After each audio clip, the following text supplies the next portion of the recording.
Anthony on Air podcast, where we talk daily about what is trending and in the world and happening around us daily. Frankie C is here. Frankie C, how are you, my friend? Doing well. It's Friday. I'm loving life, baby. We are on Facebook, YouTube, and audio available on any of your favorite podcast apps. For details and info, go to anthonyonair.com. One of the things that's trending right now, Frankie C, is Miss Monopoly. And there's a couple of interesting things about this. I find maybe one of the most fascinating parts about Miss Monopoly trending today, the fact that this game was released like a year ago, and nobody really seemed to care a year ago. But here was it really? Yeah, this came out. Miss Monopoly was announced on September 9th, 2019. So there it is. Why are we just hearing about it?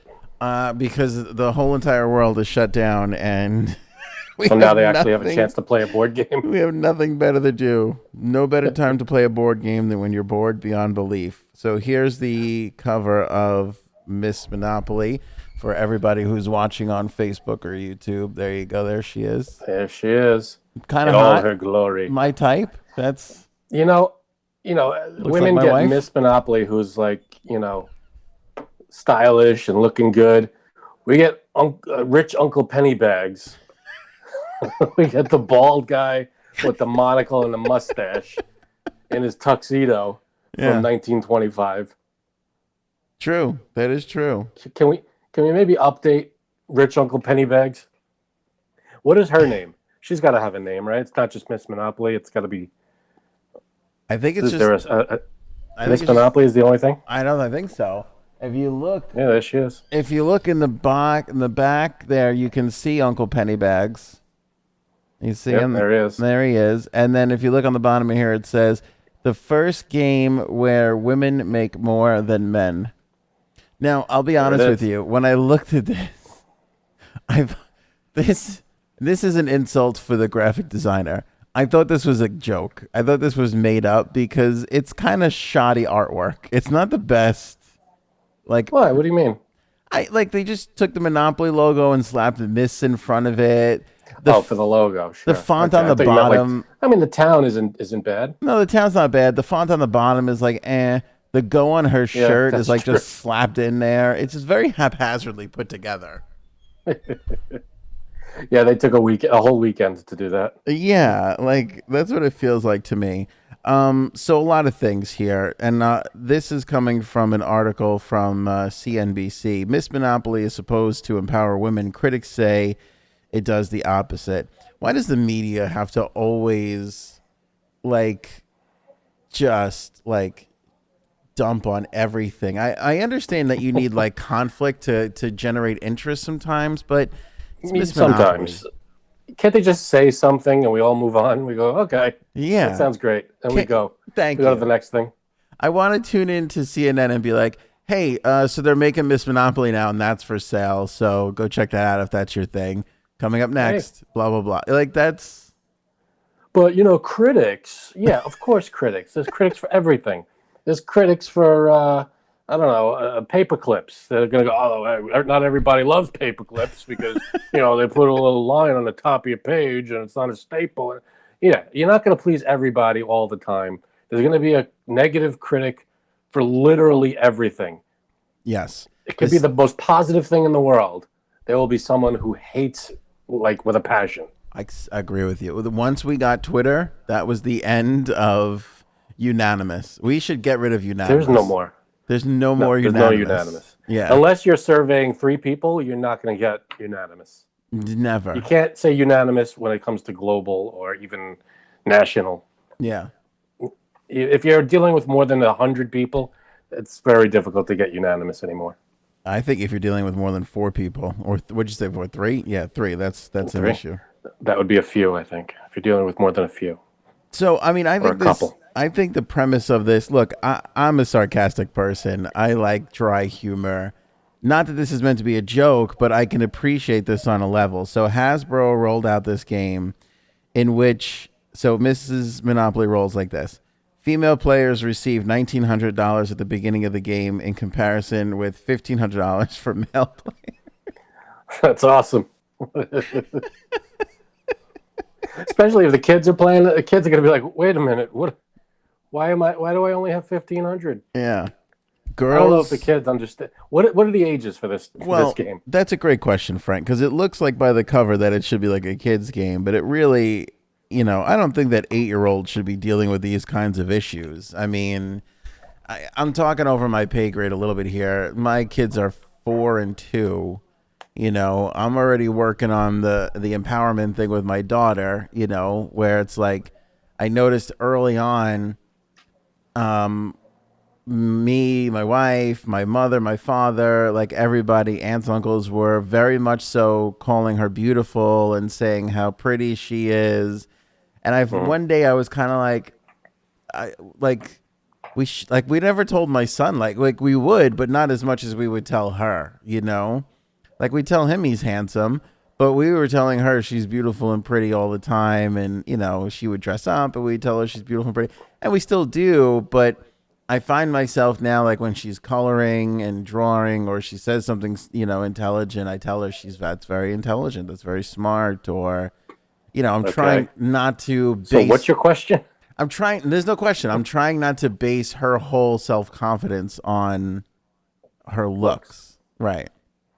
Well, yeah, that's fine. But that's the same thing with a little boy. You would say, "Oh, you look handsome." But I'm sure your mom calls your son handsome all the She time. does. She does. But honestly, it was noticeably not as much as we say that she's pretty, which was weird. All right. And it's not like I Well, sat. how do they compliment your son?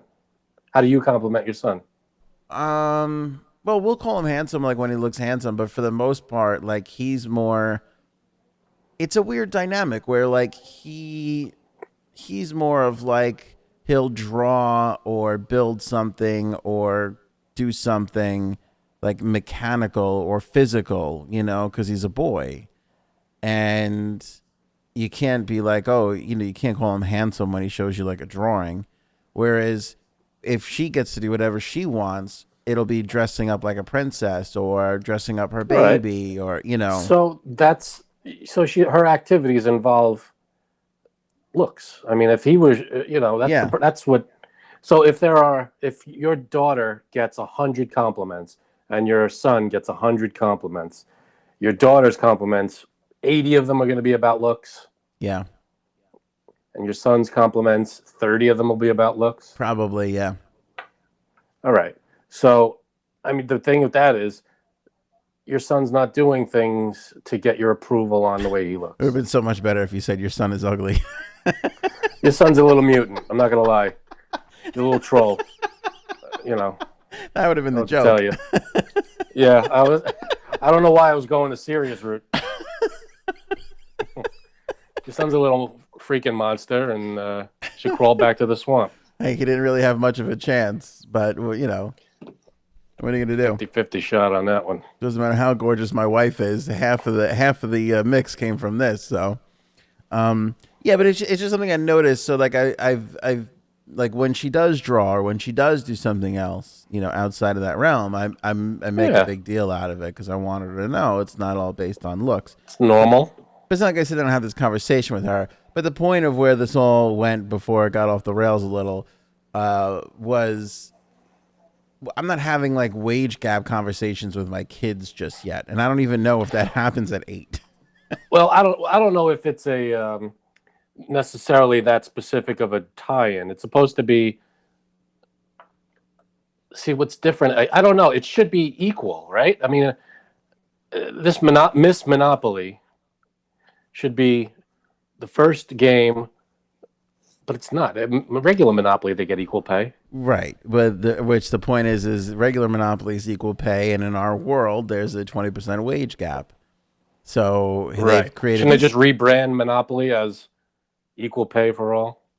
I don't know. Why would you want to rebrand Monopoly equal pay for all? The point That is doesn't make any unless sense. unless you go the other way and make a big deal out of it, you're not going to get attention and draw attention to the fact that women don't get paid as much as men for certain Right. things. Hey, that's fine. Miss Monopoly, I'm in. I'll play. So Do they have the same pieces?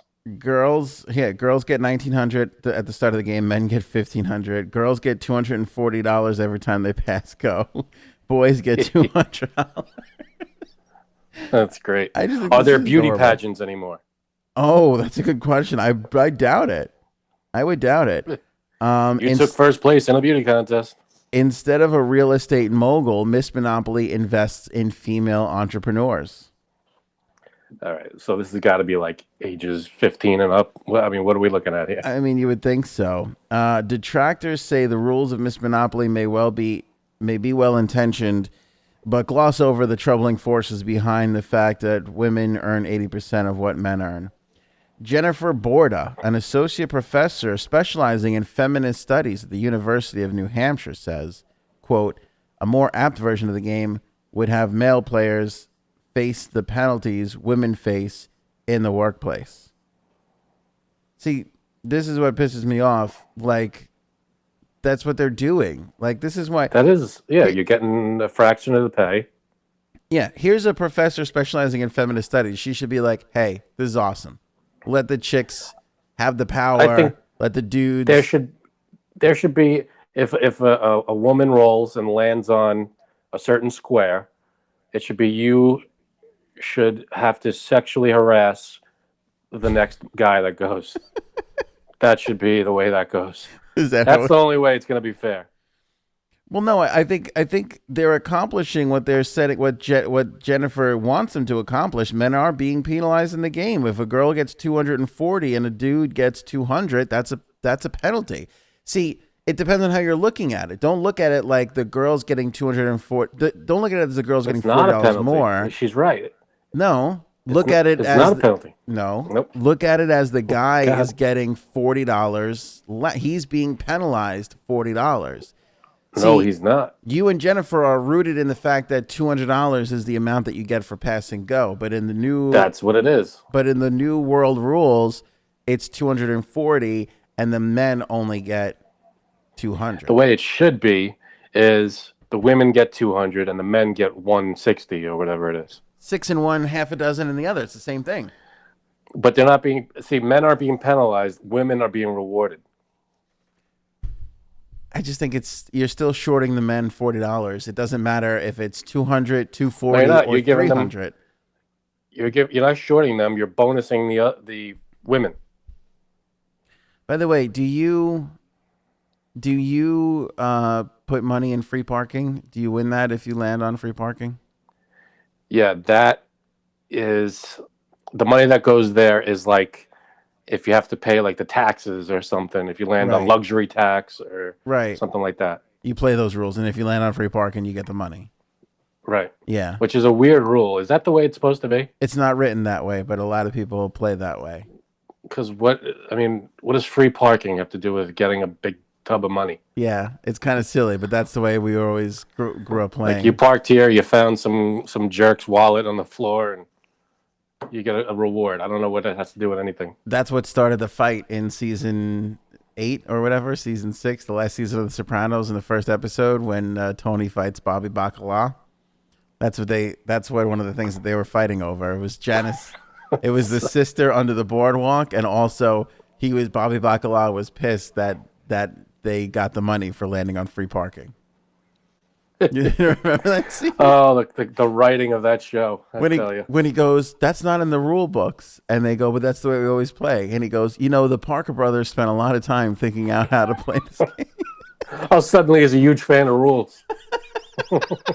That's the kind of, that's stuff that. That's part of the reason why I just, it irked me. The mob rules and the mob movies and the shows, because they play by one rule that they like, and then the other rules they just pick and choose which ones don't apply. Yeah, that's their archetype. It's like, they go through the whole like, I'm going to baptize my son, God forbid, I pray to this and that. God forbid, you shouldn't steal but they'll steal and they'll kill and they'll, it's like they play by certain rules, but not these rules. That's what makes them interesting characters, though. Right, but that's what makes us laugh at the Parker Brothers line, because it's a great line. It's a great thing. On I don't know. Look, I think this is a cute little idea. I think this is a fun game. Like, if you want to like buy this for your kids, then buy it for your kids. More power to you. I don't know what this Did we just does. mansplain Miss Monopoly? No, this is, Okay, believe me, this came out 7 months ago and nobody heard of it till today. that's true. This is But we're just, men explaining Monopoly. it's just a simple explain though. Okay.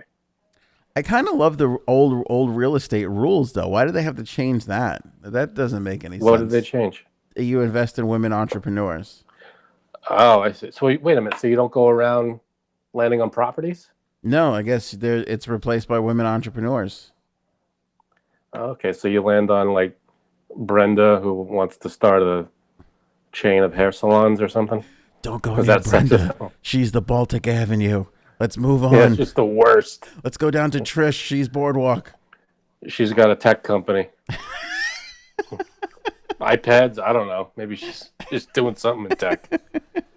That's got to be where that's going. If you're the purple entrepreneur, but if you're the light blue one, I just thought a really stupid and sexist joke. I'm like, I don't know if I should say it. What?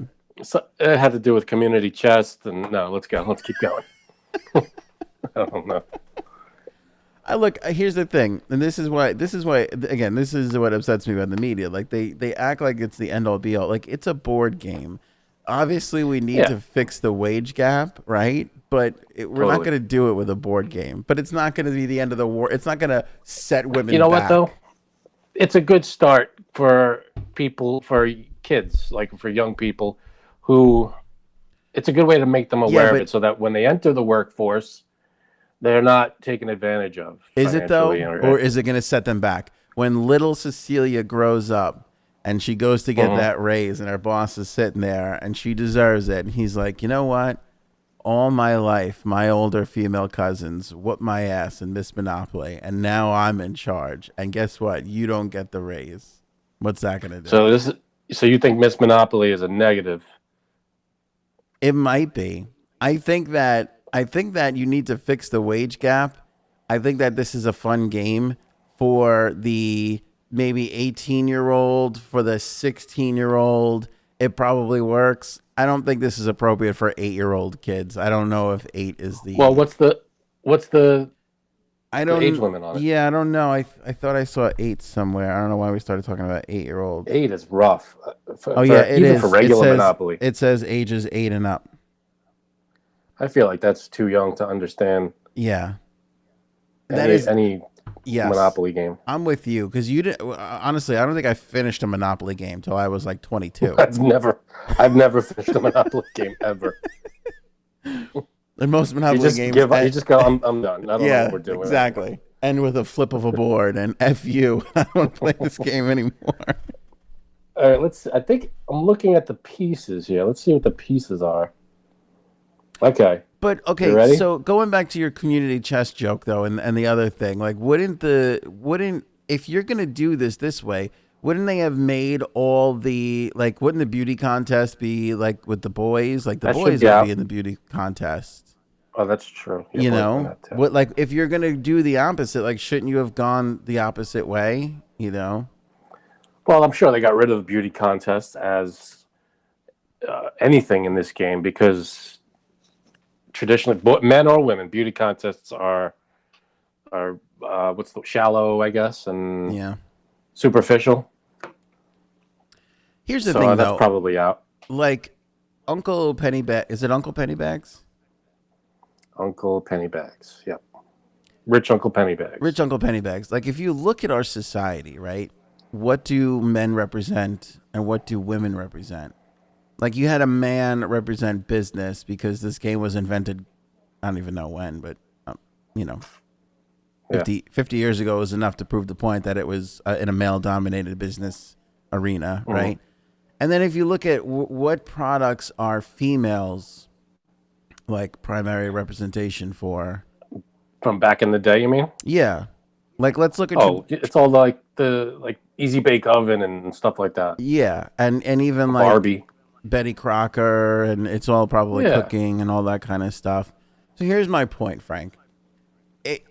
is there anything wrong with just embracing the past and leaving Monopoly as it is, being like, okay, that's what it was, and just realizing that and moving forward in the future without like trying to rewrite the past?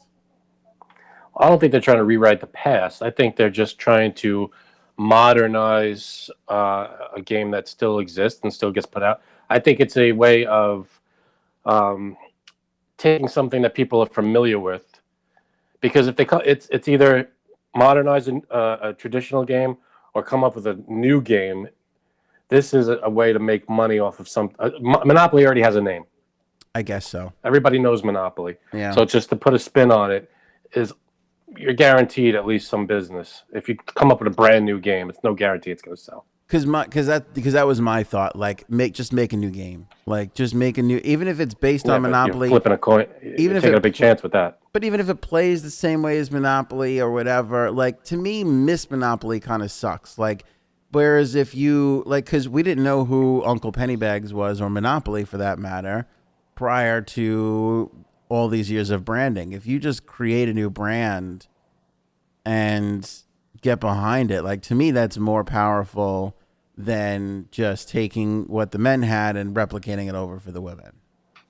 There's a point for that, absolutely. Yeah, I think it's just, coming up with a new game. Yeah, it's the problem with that is when Monopoly came out, there were like what, 10 board games? Yeah. And now you're competing with, shelves full of board games, and God knows if yours is ever going to make any kind of money. Plus, you have to come up with something that's similar to Monopoly. And since people are just going to go, well, Monopoly already exists, why don't we just play that? So it's harder to sell, I guess. I guess so. And all right, so the pieces, I wanted to see what the pieces were for Miss Monopoly. What are they? The game pieces include a hard hat, a wristwatch, a book, a jet, a goblet, and a free weight. A free weight? For some reason. Yeah, because I guess for women go to the gym and everything. Why not? A goblet? That's... I don't know. I'm looking at the picture of the goblet. Yeah, that's a goblet. Looks like a wine glass, but it's like solid, so you can't really, you can't see through it. It's a solid chrome. Looks like a solid chrome wine glass. Yeah, here's a picture of it. I don't know if you can see it. Oh yeah, I can see it. Yeah, and there's the wristwatch next to it. The wristwatch is dumb too. There's the free weight little dumbbell thing. That's kind of stupid. Jet. Yeah, they're kind of cool pieces. Wait a minute. It's another no more. One. It looks. Honestly, it's no more dumb than a thimble and a wheelbarrow. What was that about? The book's kind of cool looking. I didn't think the book would be cool looking, but it's not bad. Yeah, that's Open good. with a pen on it. What were the other ones? That's I think the modern version of the thimble. The thimble was the shoe. There was his top hat. The wheelbarrow always looked weird to me. I don't know. It was like barely recognizable as a wheelbarrow. I always wanted to be a car. I always wanted to be the car. I like the guy on the horse. You remember that one? Yeah. I don't know if that was a more modern version, but it was a guy on a horse that was like rearing. Mm-hmm. That was kind of cool, that one. And it's just strange that again this came out in September and it's trending today, and yeah, this is the time for board games, I guess. Why not? I guess so. Who knew we could do 23 minutes on Miss Monopoly? Hey, we could do anything. Come on. Yeah. I'll go another 23 minutes. Let's go. Some mom wants to name her kid Gaylord and then shorten it to Gail. And that's trending today. I'm struggling to care about that. Yeah, there are people named Gaylord. It's not a made up name like the Musks have. What do you mean the Musks? Elon Musk. His son's name. It's like all kinds of different weird symbols and stuff. It's like, what are you doing? Yeah, but it's like Ash, right? Ash is in there yeah. somewhere. Well, he went on Rogan, and Rogan asked Elon Musk, like, how do you pronounce his name? And he's like, he didn't really answer the question. He said Ash. He went through every part of it, right? He said, Yeah, I think it's A is the first thing. Well, it's an yeah. A, and then it's AE pronounced Ash. Then there's the number 12 in there for some reason, and then there's another thing in there. But why? I mean, why would you do that? I mean, not that the kid's gonna have to worry about anything ever. Right. I mean, this kid gets bullied, they'll land a rocket on the bully's house for some, it's gonna be fine. The kid's gonna be fine. But that's just a weird. I guess they'll call him Ash. Are they gonna settle on an actual name, or are they going with that? No, I don't know. It's hard to tell. He was also on this whole tirade of like, I'm going to get rid of all my worldly possessions, and Joe was like, That's, what are you like? You going to sell all your houses? And he's like, yeah. He's like, well, I have too many houses. He's like 7 houses, and he only lives in one.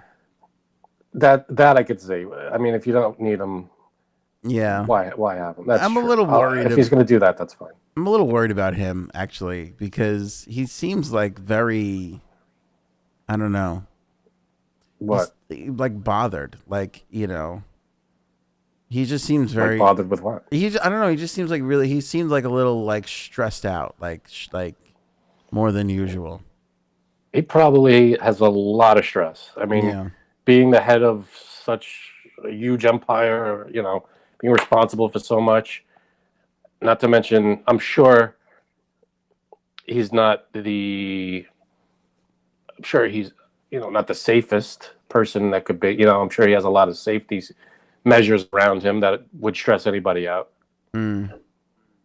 I don't know. I mean, I'm sure he goes through some stress. I think I feel like Gaylord Fokker kind of brought back Gaylord as like a cool like.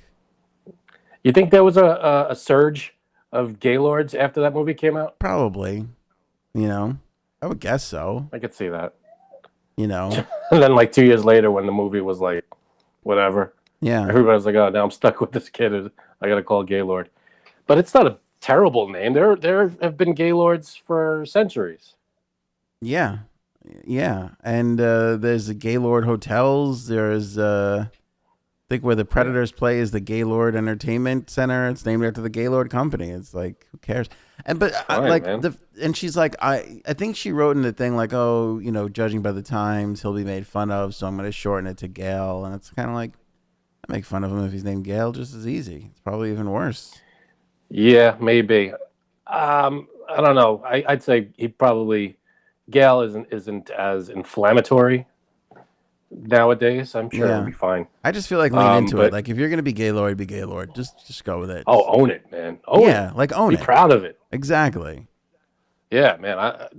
That's nothing wrong with that name. I mean, there's nothing wrong with gay. There's nothing wrong with Lord. So what's the problem?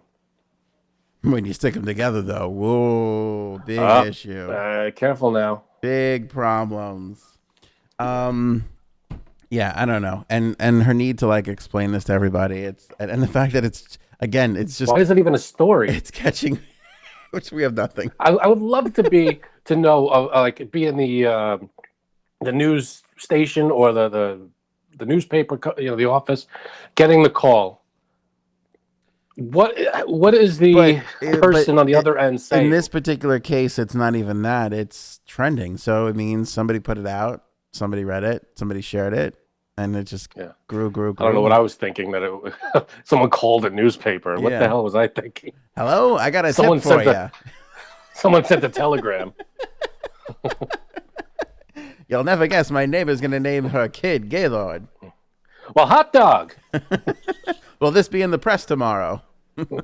Stop the presses. Yeah. No, I don't know why that's such a thing. I mean, who cares, man? Let the kid be named. There's so many other weird names out there. Yeah. Gaylord is not one of them. Yeah, who cares? It's 2020. Nothing matters anymore. Name your kid Gaylord. Who cares, man? Name the kid Metallica. I give a shit. Just ask Ash 12. It's fine. Nobody gives a crap. Amy Schumer and her husband Chris Fisher are getting a cooking show coming to the Food Network on Monday. They are literally filming it in their own house. Their nanny is filming it during quarantine. Amy Schumer's husband is a James Beard winning chef, so he knows what he's doing. And Amy Schumer is Amy Schumer. So I actually think this could be pretty funny. I was just banging my hand on the table like an idiot. That really hurt. That was the knuckle too. What I would like to see, I would like to see two schmucks that don't know anything about cooking. You want to start? You want to go downstairs and do a cooking show? That's essentially what this is without the cooking. Can we do that? Like we take on a challenge. We know nothing about cooking, and someone suggests a dish. They make, I don't know. I can't even think of a dish. Beef bourguignon. Beef bourguignon. Yeah. We have to guess what that is and just make it. We should watch Julie and Julia and cook every recipe in the movie. That's okay. That's meta genius because the movie is based on the fact that she cooked every recipe that Julia Roberts cooked. Julia Roberts? Not Julia Roberts. Julia Childs. No, Julia Childs. Wow. Those are leagues apart, man. Julia Roberts versus Julia Child. Yeah. There is one similarity there, and that is it. But I think there's an idea there. To cook everything. Two morons that don't know anything about cooking. We're going to cook everything that Julia Roberts ever cooked in a movie. It's right. Gonna be great. That's perfect. I see no problem with that. What happened to this podcast? The only flaw with this is I'd have to watch that movie. Yeah. You never saw Julie and Julia? What, do you not have TBS? Yeah, what's wrong with me? It's on every 5 minutes. They stick it on randomly in between showings of Devil Wears Prada. Every now and then they'll sneak in one. And Family Guy. Yeah, exactly. Poor Conan. And I don't know why. What's that channel? True TV. Yeah. I don't know why they even try to show anything other than Impractical Jokers. That's all anybody wants to see on that channel. Right. They throw in a Carbonaro effect and a funniest bullshit show, and I'm like, just put on Impractical Jokers. Nobody else cares about this stuff. Have you ever stopped on True TV when Impractical Jokers wasn't on? No, never. That's the only reason to stop on True TV. They should just name it the Impractical Joker channel. Why not just brand the whole damn thing? It doesn't make any sense. If they just did 24-hour Practical Jokers, their ratings would go through the roof. It's a good background show to have on. You can jump in at literally any time, and it's always funny. You know, that's a good topic. What's a great background show? I think Impractical Jokers is up there. The Simpsons for me too. Yeah, I have that on in the background. You know what happens though? Simpsons is a great show. Not that Impractical Jokers is not a great show, but after you watch something so much, it becomes a background show for you.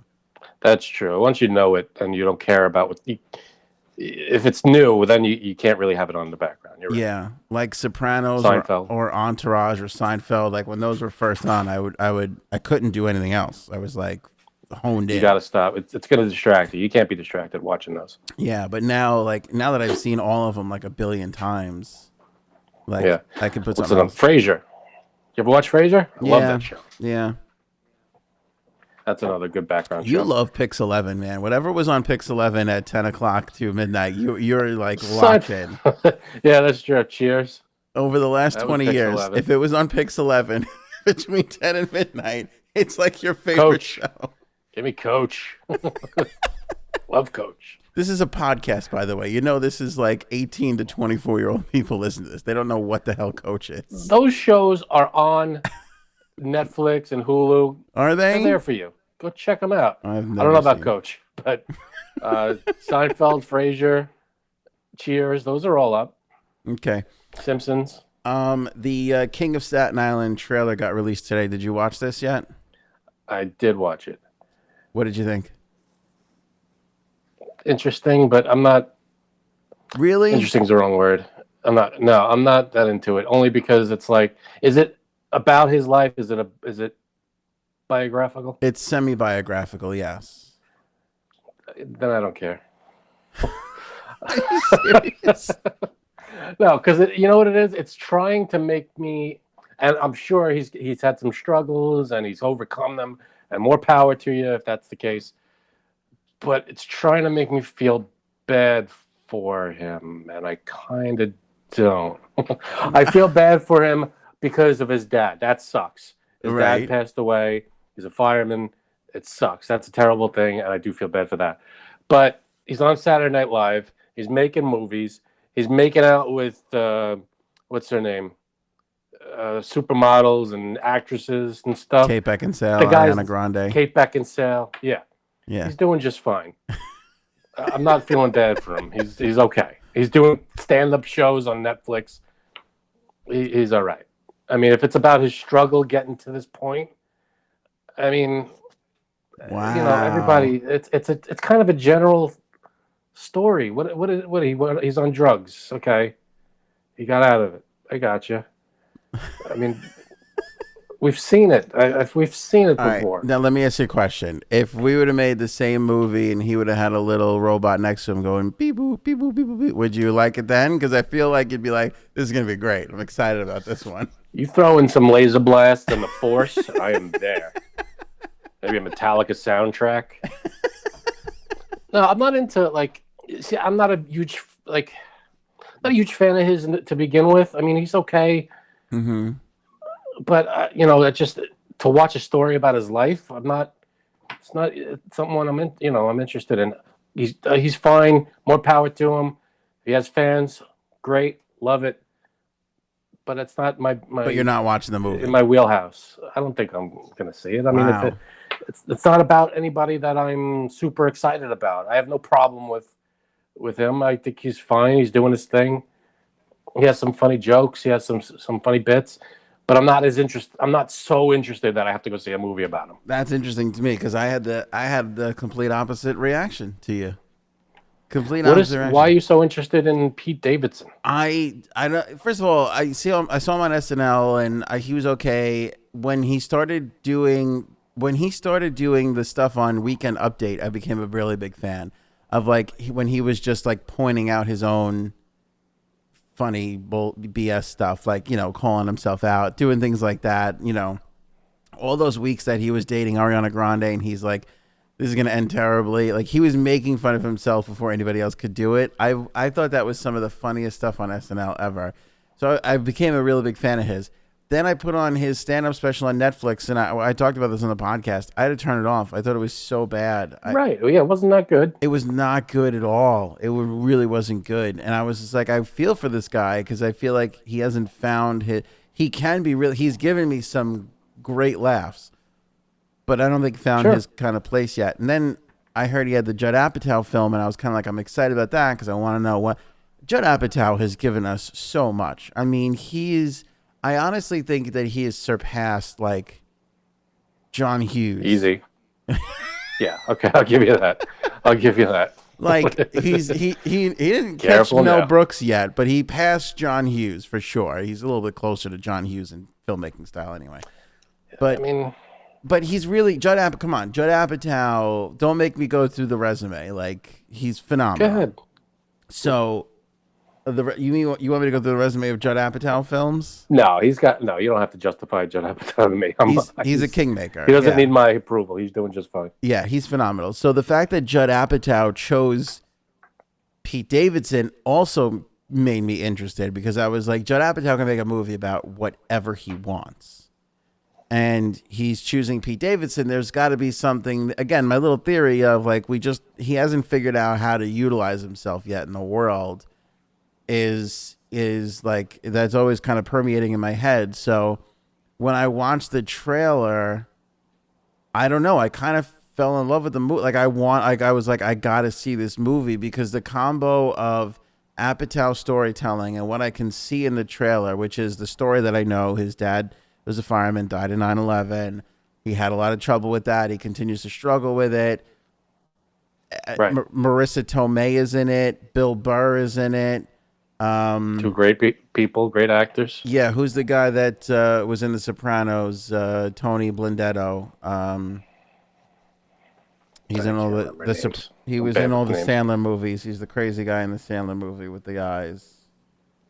Oh, Steve Buscemi. Steve Buscemi is in it. So I'm starting to see all these people that I love and respect. I'm like, oh, okay. This is and I. Sure. It has like a little And heart. I'm fans, and I'm telling you, it's just he's not a person that I'm overly interested in. I'm not I'm sure criticizing it's a you. great story. Yeah, I'm not I'm sure he criticizing has you, a but great I'm just story. saying I had the exact opposite feeling about it. Like I was like, I've got to see this movie. I think it's going to be amazing, just based off the trailer. Amazing. It could be amazing. I don't know. So the background of it, and he was on Fallon, Apatow and Pete were on Fallon, and the background of the story was before, and I didn't even know this is how he got. This is how Pete Davidson got SNL, and I didn't even know this. This story is crazy. It's gonna piss off anybody who's ever tried to get on SNL before and auditioned and didn't make it. So Apatow gets together with Amy Schumer, and he goes, they're gonna make Trainwreck, and he's in New York, and he's like, hey, who's really funny? Who should I know about? And Schumer goes, you got to go see Pete Davidson do stand up. And he goes and sees Pete Davidson and falls in love with his stand up, right? Now, it was at the Comedy Cellar. It was like 10 minutes. So it might have been like the best 10 minutes the kid had at the time, you know? So, and he was a kid too. So he falls in love with him. He goes, we got to put him in the movie. And he wanted to put him in the movie just because he wanted to say, look, I saw it in Pete Davidson. I put him in this movie this many years ago. So when he finally makes it a bazillion years later, they can be like, we were the ones we knew first. Similar to the way he did with, what's his name in 40-Year-Old Version? The heavy kid. Seth Rogen? No. Oh, yeah. He does it to Seth Rogen too. You're right. But the heck is his name? I want to say Judah Friedlander, but it's not. I can't think of anything. Oh, Jonah Hill. Jonah Hill. After Julia Roberts, I'm afraid to say anything. Jake Gyllenhaal. What's Jake Gyllenhaal? He did the same thing with Jonah Hill. They put him in that little tiny bit role. You know, it was so that's what they did. So if you watch Trainwreck, Pete Davidson's in it for like 3 seconds. He's in a scene with Bill Hader. He plays his part, and that's it. Hader falls in love with him so much that Hader calls Lorne Michaels and goes, you got to see this kid. And when they went back to the set the next day, Bill Hader goes, hey, I called Lorne and told him about you. And Pete Davidson was like, why? I only spent like 4 minutes with you yesterday. Like, why would you do that? You know? And so like all these like funny, hilarious people keep finding this guy to be really, really funny. So he went and met Lorne, and that's how he got SNL. It was literally because of Judd Apatow, which I didn't know. I don't know, man. Judd Apatow, he's got some great stuff. He's also got a lot of duds. You gotta say that. What duds? Trainwreck. No, Trainwreck was hysterical. Are you kidding me? What was the other one that he made with it? Didn't he make another one with Amy Schumer? Was that him again? She might have had a bad one in there. I don't know if that was. Well, anyway, all right, maybe he's great. Judd Apatow's great, but Pete Davidson. I mean, he's on Saturday Night Live. He almost kind of, I don't know. I guess, like you said, he didn't kind of earn it as much as most people did. I guess. I mean, it doesn't. Is that fair to say? That's fair to say. I'm sure there's a lot of comics out there and sketch people. Yeah, there. He's not in any sketches, really, right? I mean, he's. Yeah, and that's the thing. He's terrible in sketches. He's legit terrible. I mean, why is he on the show? I don't know. I don't know. He got chance after chance after chance. At least Fallon, Fallon got on there. He has characters. He's in everything. He makes people laugh Pete Davidson. But Sandler was not good in sketches either. That's not true at all. All of Sandler's big breakouts came during Weekend Update. Opera Man. He was good in sketches. Opera Man was Weekend Update. All the songs were done on Weekend Update. A lot of it was Update. He's had some sketches, but a lot of it was, but he has characters. Yeah, but I'm saying a lot of his breakout was from Update. I had maybe who was the guy? Dennis. Who was the guy who was on Update and he went on to have his own show? Dennis Miller. I had Dennis Miller on my old show, and I talked to him about SNL, and he went to Lorne Michaels and he begged. He goes, "I don't want to do sketches. I just want to do Update." And then the cast was so small during his years that all the other writers would write stuff and they would write him into something and he would run. He goes, I would run down the hall and be like, write me out of this. I don't want to be. He's like, I just want to do Update. And the reason why he said Update was so special because everybody paid attention to it. He goes, I forget who was in his year, but whoever the lead was, he's like, I'm not Phil Hartman. You know, I'm not going to be the lead. He goes, I'm not going to break out being the court officer in the sketch. He's like, that is 100% true. He's like, so I just want to do Update. So some people can't. He was good at it.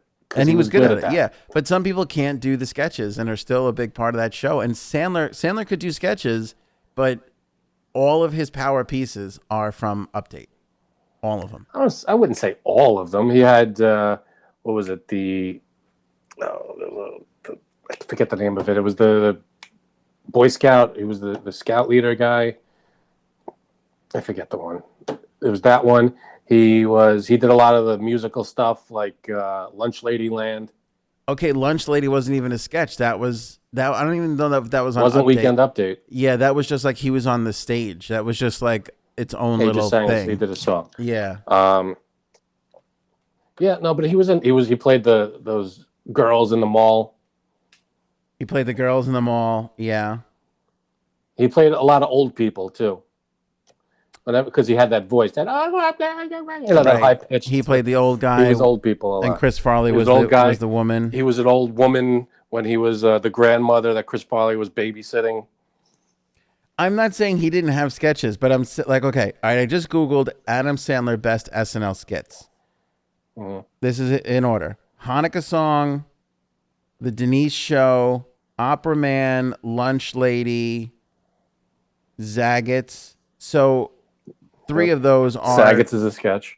Right, three out of the five of those are Update pieces. He did good Update stuff, but he was... I don't know. He did everything else too. I mean, he was funny. I don't know. And you know what? Back then, I probably would not have watched an Adam Sandler biopic or biography. I'd watch it now, maybe, but I wouldn't have watched it when he was on Weekend Update. Can I tell you something? I hate biopic. I feel like it's biopic. Probably is. You know what? Because I started saying biography. Yeah, no, but people say biopic all the time. Yeah. People say that all the time, and I'm like, I feel like it's biopic. It is biopic. I think you're right. I think because I started saying biography. Yeah. And I changed it at the last second. But back then, I wouldn't have watched an Adam Sandler. I wouldn't have gave a crap. Maybe in 10, 15 years, I'll want to watch a movie about Pete Davidson. But now he's just so new. I'm not interested as much. So you need more time to get to know him. He has to do more stuff for me to care about his talent. I know, but you're going to get to know him through this storytelling of his life here. But I don't care to watch it yet. I don't know anything about him. I don't want to, if I was more familiar with him, like if I was a bigger fan of this, I'd want to know about his past. Like if I hear about his past, great, but I don't want to watch a movie about it. It doesn't, the fact that Amy Schumer, Judd Apatow, Lorne Michaels, Bill Hader, all these huge, hilarious people think this guy's funny. That doesn't influence you at all? Because to me, maybe Apatow more than ever is kind of like, what did this guy see in this guy? And again, like Pete Davidson himself has given me some great belly laughs. Some of that material, those couple of weeks where he was dating Ariana Grande, I actively was searching out. I was tuning in just to see what he was going to say this week about his relationship. I thought it was so hysterical. I was not. when he made fun of the guy with the eye patch. Remember the guy who became a congressman or a senator, and he move. It was a dick move. But when he came back with it, he apologized. And I watched all of it, and he was a good sport about it too. The soldier.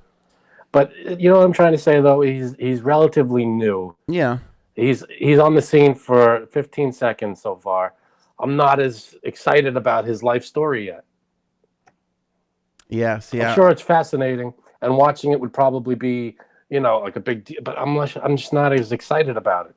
Even though we have nothing other, nothing else to do. And I think it's coming out next month. I think it's gonna go right to on What, on demand. Netflix or whatever? I don't know if it's going to Netflix. Now I'm gonna go to the end of the thing, but Yeah, it's maybe maybe I'll watch it if I got nothing to do. But I'm not like aching for this thing to come out. I like Marissa Tomei. I like Bill Burr. I like Steve Buscemi.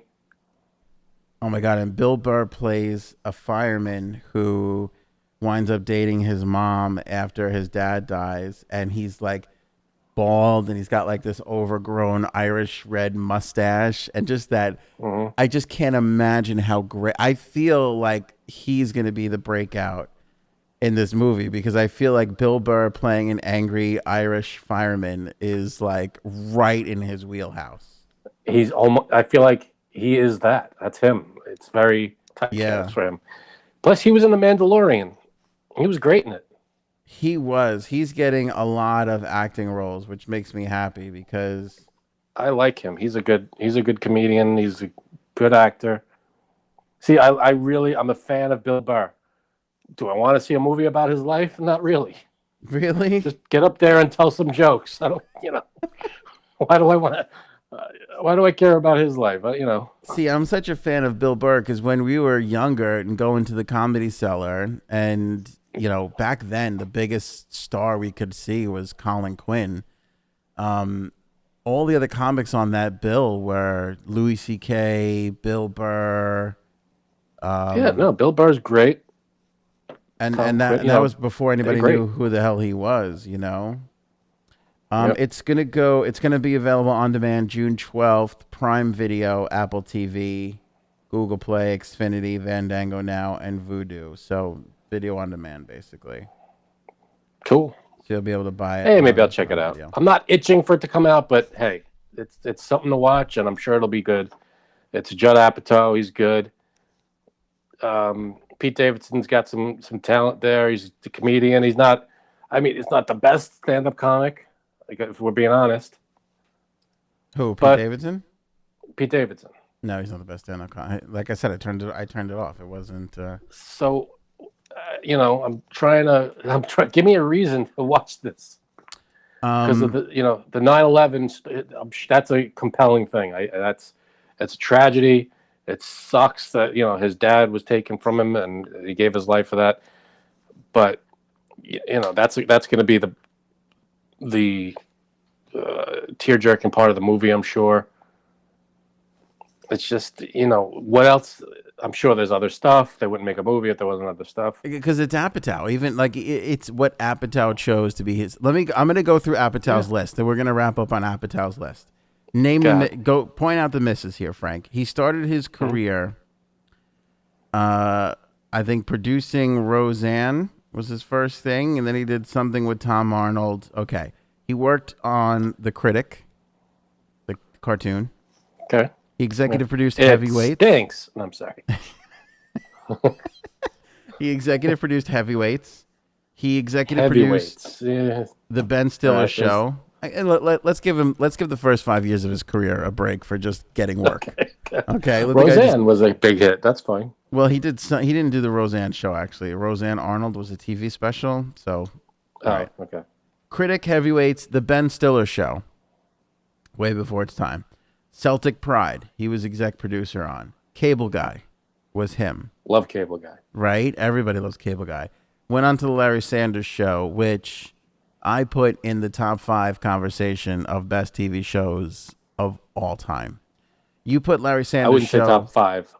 I would say top 15. I wouldn't say top 5. I feel like if you put the I feel like if you flip flopped Larry Sanders and Seinfeld, and you put Larry Sanders on NBC and Seinfeld on HBO, their careers would have flip flopped the other way too. He would have been. You think? Yeah, I think so because Seinfeld. Both shows are hysterical, very funny, very original.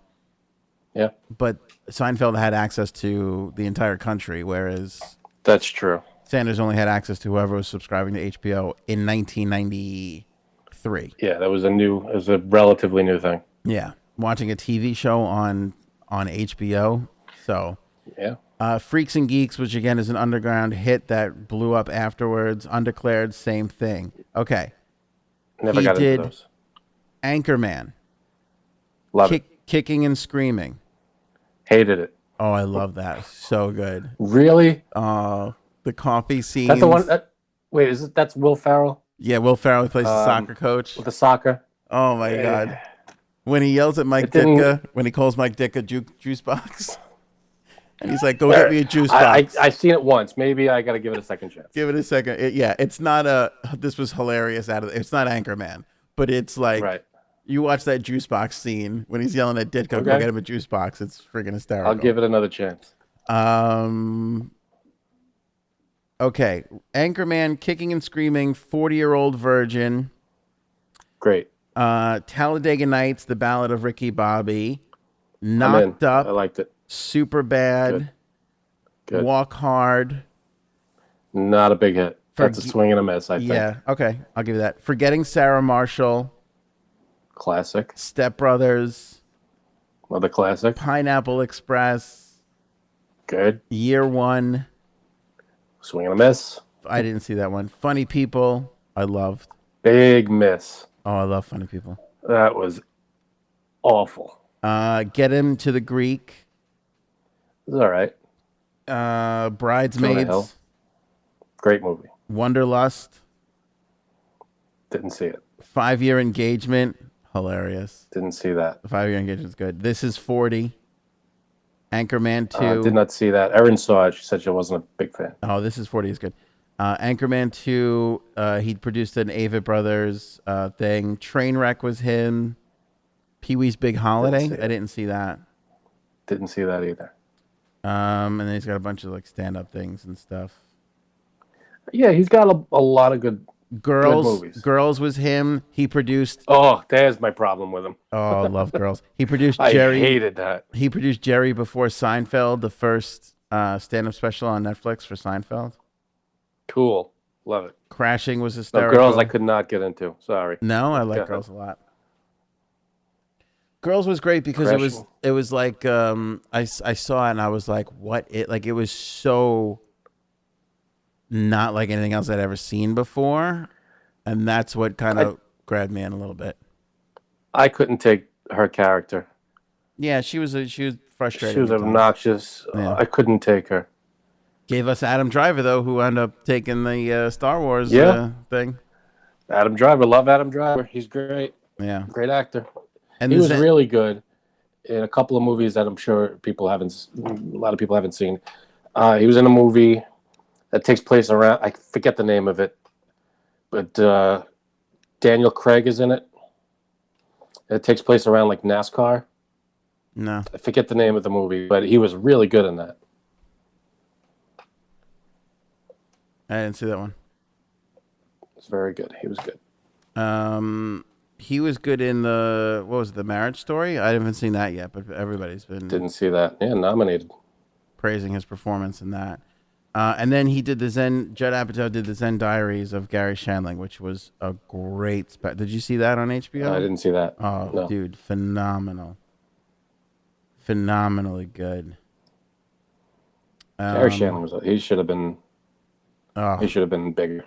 I was such a huge fan of his. He's one of my favorites. You know who's very underrated, who should be in everything? John Lovitz. I don't know why he didn't catch on better than he did. He's a star. Every time he's on screen, in whatever he's in, he steals it. Am I wrong? All right, the two things that come to mind are A League of Their Own. He was great. He steals the first 10 minutes. The best. Before Hanks comes in and steals the rest of the movie, he steals the first part. It's all him. Yeah. Yeah, it really is. It's all him. And City Slickers 2? All him again. Yeah. For the most part. He steals really it from Billy Crystal. Yeah, he's really good in that. I can't think of anything else, though.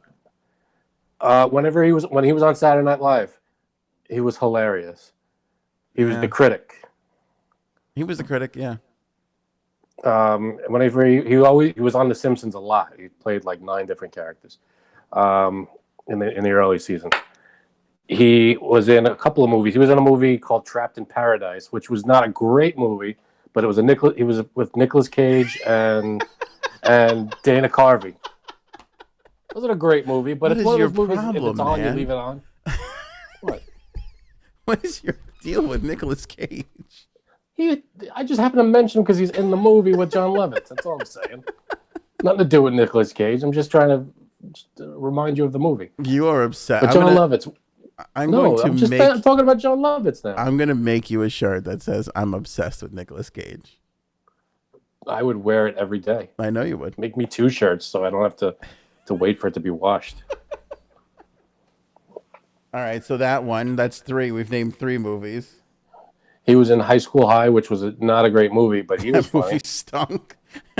He's funny though. I think. When he's in Wedding Singer. Oh, his character's hysterical. He's good in The Wedding Singer, and he's in a bunch of those kinds. Like he's a background character for the most part in a bunch of those kind of movies, like with Sandler and like what was it? He was in Benchwarmers. Right. Yeah. He's in that kind of stuff, which is my point. He should be in more things. I think he's hysterical. Was it How High that he was in? No. High School High? High School High, that was it. It was like a parody of Lean on Me, I guess. Yeah, I must have watched that movie a billion times, and it's... There you go. You watched it a billion times, though. It stinks. I was like 12. But basically... I'm telling you, though, he should have broken out bigger. That's the reason why he did it, is because of that movie right there. That movie stunk. Maybe. But Kai Pfeiffer was in that movie, though. He might end up having a career after that. You see? Tia Carrera was in that, I think. was in that, yeah. What happened to Tia Carrera? I don't know. I think she does TV shows or something now. Like I think she's on some kind of weird TV show, like on TBS or something like that. I can't think of it. It sounds familiar. I can't, like a CSI or a something. I feel like that she's on something like that. I can't think of it. AJ and the Queen? That's what this is. Maybe. Yeah. Mickey Mouse, Mixed Up Adventures. She's been doing a lot of voice stuff. Blue Bloods, I guess she was on a couple of years ago. Hey, there you go. Maybe that's what I was thinking of. Family Guy. Hawaii Five-0. Family Guy. She was, dude, Wayne's World, True Lies. Yeah. Right? Like she was on like a huge She was big in the 90s. Yeah. Totally. I wonder what happened. Well, it didn't take off as much. Maybe she took a break. Maybe she wanted to do littler things. Who knows? Yeah, she got a lot of TV to her credit. She was on Curb Your Enthusiasm. That's right. She was Cha-Cha on Curb Your Enthusiasm. I gotta get back into that show.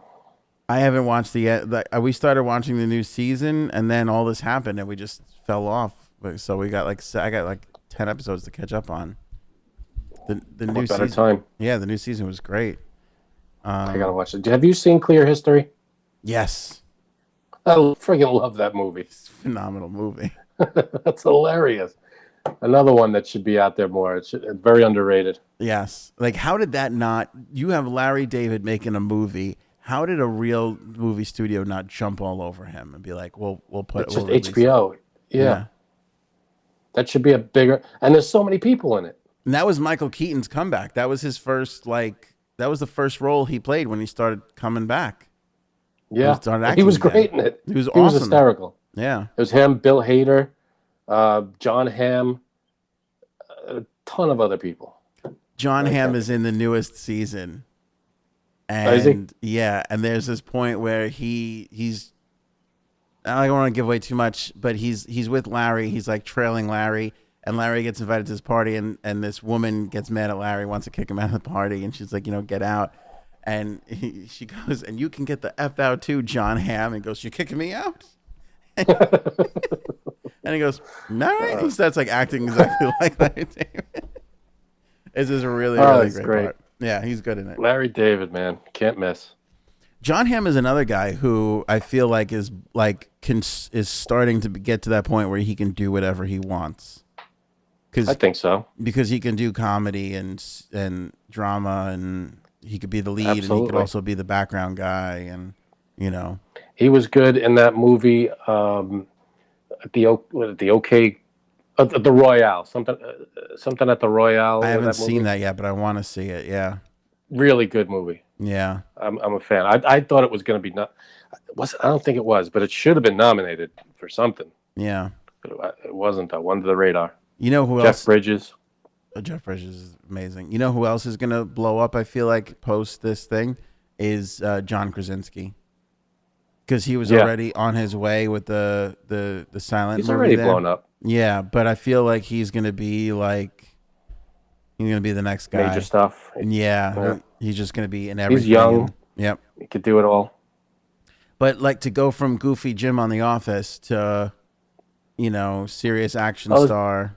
His big thing was the one with Quiet Place. That was a huge hit for him. Yeah. I don't think he's in the second one. Well, don't ruin it. I don't know. Maybe he jumped out. He didn't want to be associated with it anymore. I don't know. I didn't see him in the trailer. That's all I know. He lives in Brooklyn. Did you know that?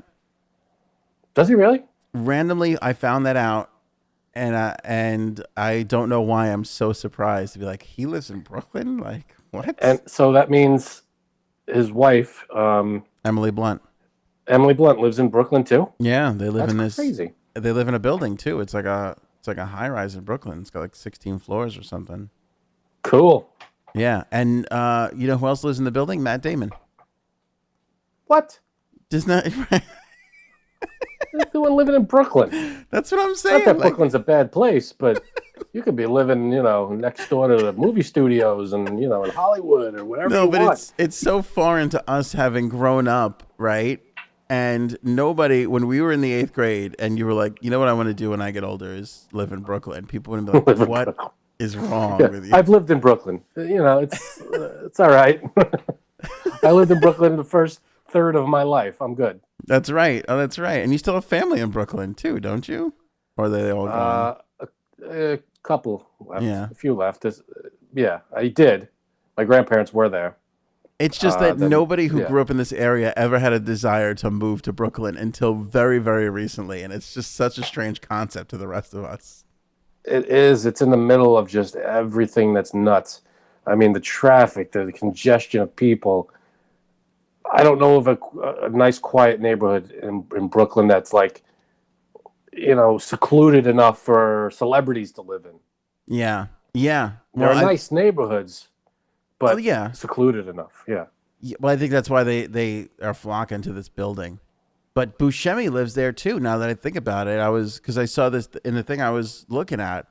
It was like Matt Damon lives in the building and like Buscemi lives down the block. And I was like, damn, like I can't. Buscemi, I'm not surprised at, because I remember he's a New York guy, and he's down. Remember 9/11? He was down there. He was with the firefighters. He was, Well, he was a fireman, I think.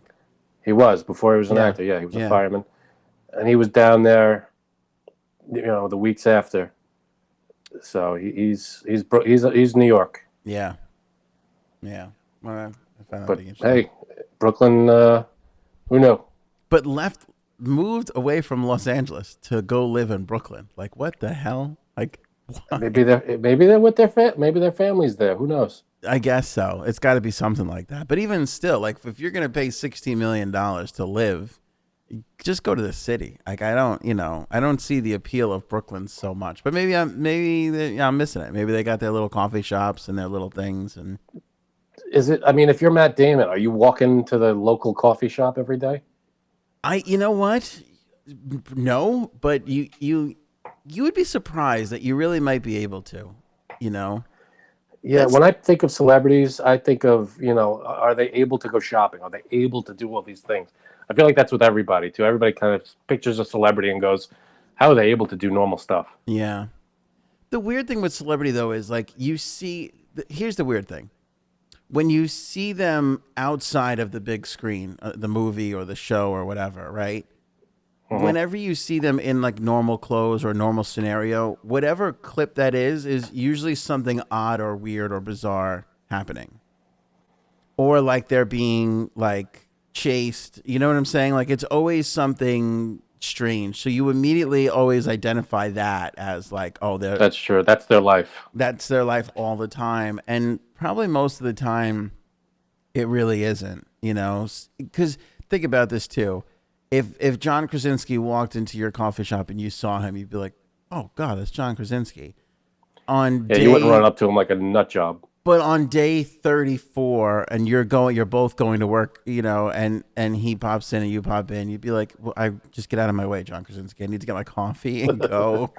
Every day with this John Krasinski right in my way. What am I doing? He would just I be gotta like switch coffee shops. Joe and Sue and everybody else that's in your way to get your coffee and go. Like you probably wouldn't Maybe. care anymore, Plus, they're not in like the big touristy areas. I'm sure. Right. They're around the same people, and I'm sure. Yeah, that's true. Because I remember when I first came out to the Hamptons and I was talking to one of the guys who owns a restaurant that all the celebrities go to, and I was like talking to him about, I was like asking him all about it, and he goes, honestly, I could care less. He's like, it doesn't. He's like, they're all in here so frequently. It doesn't. He's like, when you do this for like 20 years, like I've been doing it for. He's like, it doesn't. There's nobody that walks through the door that you're like, oh my God. Nobody. Yeah, that's what he said. He goes, because they've all basically been there before. Yeah, that's true. I'm sure in the beginning he had to be a little starstruck. Yeah, probably. But after a while, it just like wears on you. Yeah, same thing with me. Like if I see someone on the street, I've walked by celebrities in Manhattan. You don't run up to them like right, like you're going crazy. Right. You see them, and if I made eye contact with them, that's a big deal. Like it's like, but you just see them and you walk by. Well, you're not stopping them. I feel like this is a radio thing too, because think about how many times you've been with somebody, like, because we both worked behind the scenes in radio for a long time, and you'd be working with a radio personality and you'd see somebody who was so excited to see them, but you knew who they really were, and you instantly hated the person that was so excited to see them. You're like, you're excited for this piece of garbage? Like, are you serious? I've got stories for you, buddy. So I feel like that kind of ruins celebrity for you, because if you're getting excited over this guy, like, it's hard to get excited over anybody, I feel. That's kind of true. I mean, hey, it depends on the celebrity, I guess. Yeah. Like I've seen some people like freak out and melt down and like, oh, like, so-and-so. And it's like, who gives a crap? Like, yeah. Yeah, I know him. Do I know him? I can't stand Big friggin' deal. No, but if it's like Pacino or something, Pacino walks in, you're like, everything kind of stops, I feel. Yeah, I would guess so. And again, the people that mean the most to you, like, yeah, it's to each their own. Like you're gonna be like, holy cow. But if like, Lady Gaga's walking in, you're probably like, whatever. I like Lady Gaga. I like her too, but I wouldn't. If Lady Gaga walked in the room, I'd be like, cool. Like you're obviously very talented, but I don't. It's not that exciting to me. Seeing you's enough. This is cool. Yeah, like totally. I don't need to mob you and come over and be a pain in the ass. Yeah. Yeah. So the weird thing is, bottom line is, if anybody sees us on the street, leave us alone. Let us be, all right? Come on. We've had enough. All right, we'll leave it there. Moral of the story is, I'm ordering Miss Monopoly right now, and I'm going to invite. Go get it, folks. I'm going to invite Gaylord's mom over to play, and it's going to be amazing. Only if I get to be the watch. The watch. You could be the watch. I'm going to be the wait. Yes, you'd be the wait. The free wait. Me, you, Gaylord's mom, Steve Buscemi, and if he can get John Krasinski to come, that'd be awesome. In a wicked game. Matt Damon. No, fuck, Matt Damon's not allowed to be there. In a wicked game of Miss Monopoly. It's gonna be epic. It would be wicked awesome. It'd be wicked awesome. All right, my friend. friends. Play virtual Monopoly.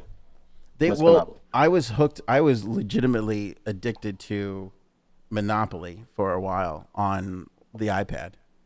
Like I was really. Oh yeah, it was awesome. It was awesome. They took the board game, turned it into an iPad game where you play against the computer or you could play against real people. I always played against the computer though. And Because who's got 5 hours to kill with you? You know? yeah. Yeah, but you could really like cut out all the BS and you can get through a game in like a half hour, 45 minutes. You know. How does it end? You just have all the money and everything? Yeah, basically. That's the end. Because I Basically. never got to the end. Somebody lands on you, and if they don't have enough money, you just assume all their properties. Nice. That's how it works. And then you play until I might have to download that. Yeah, you just play until there's nobody left. It was I don't even know if it still works. I haven't played it in years, but I was just like, I would just be. I'm assuming all the updates. How are you not still playing it?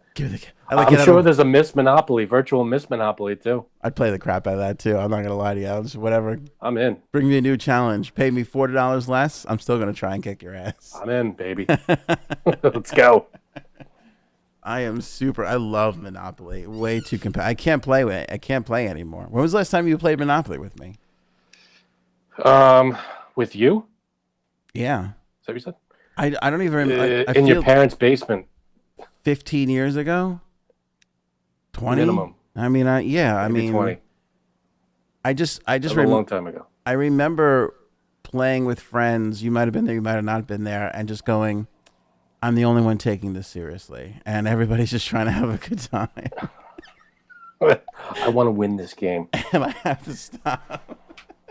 Yeah. Yeah. After a point, though, Monopoly gets a little like, all right, can we move on to categories, please? All right, we're going to move on to categories. Appreciate you guys if you made it this far in the podcast. Rate and review on a long one. Apple Podcasts. Yeah, it's over an hour, my friend. We could do it. If anybody could do it, we could do it. At 30 minutes, I was going to cut this, so we went over an hour. So you got to start talking about Judd Apatow. Well, that's the problem. He's amazing. Can't wait. He's Judd Apatow and Pete Davidson are my Nicolas Cage and John Lovitz. Oh, God. And John Lovitz. Hey, they're underrated, my friend. You're underrated, my friend. All right, we will see you guys on the next episode of the podcast. Again, they're coming out daily on Apple, Google, Stitcher, Spotify, audio versions and video versions on YouTube and Facebook.